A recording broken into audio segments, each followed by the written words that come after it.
Deux choses à dire seulement.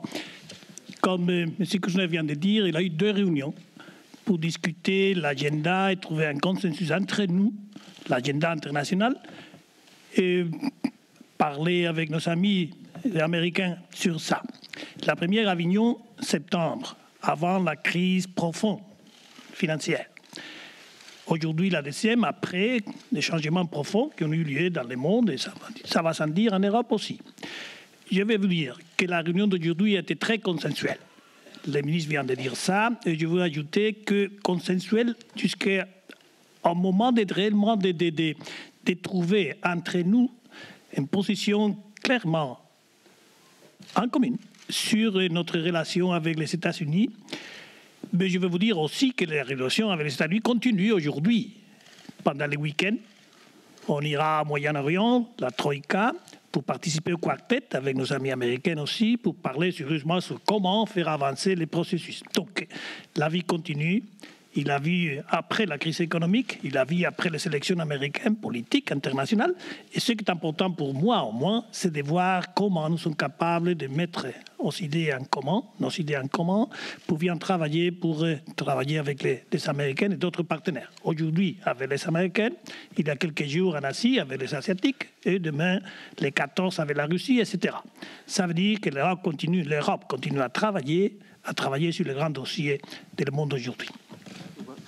I was also a bit surprised when you said that, Europe has a phone number and it's the president's, the presidency phone number. So, after Paris, it passes to the Czech Republic.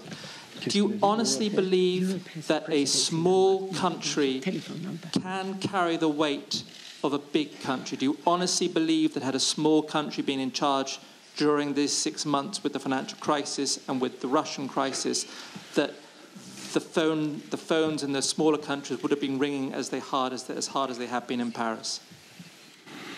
Let me tell you that I've been in this chair for over 20 presidencies. Big countries, not so big countries, new countries, countries from the theater of Rome. I can tell you that every presidency does the utmost to serve the institutions of the European Union. And I think it will be difficult to find somebody that can say that as myself in the position that I am today. I like to say that the European Union doesn't have a telephone number. The United States doesn't have a telephone number. We have electronic mails now.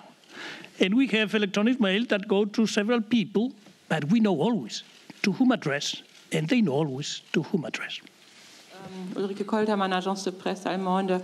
Vous avez dit qu'il faut que l'Europe agisse concrètement. Donc, qu'est-ce que vous avez dit aujourd'hui? Qu'est-ce qu'il faut faire concrètement? Et qu'est-ce que ça veut dire renforcer la MONUC? C'était dans les documents d'hier.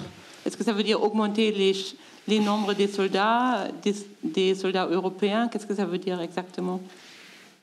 Toutes les options, comme je viens de dire, restent ouvertes. Mais il faut avoir des priorités. D'abord, la politique. Je crois que les voyages pendant les week-ends étaient très bien faits. Il faut continuer avec les démarches politiques, ensuite l'humanitaire, et après on verra avec les Nations Unies, avec le secrétaire général, qui probablement va prendre des décisions dans les prochains jours, comment elle prend la situation et du point de vue sécuritaire aussi. Et donc on continue à travailler avec les Nations Unies. À la fin, comme a été bien dit, la force des Nations Unies sont 17 000 hommes. C'est la force plus importante des casques bleus qui a été déployée en Afrique.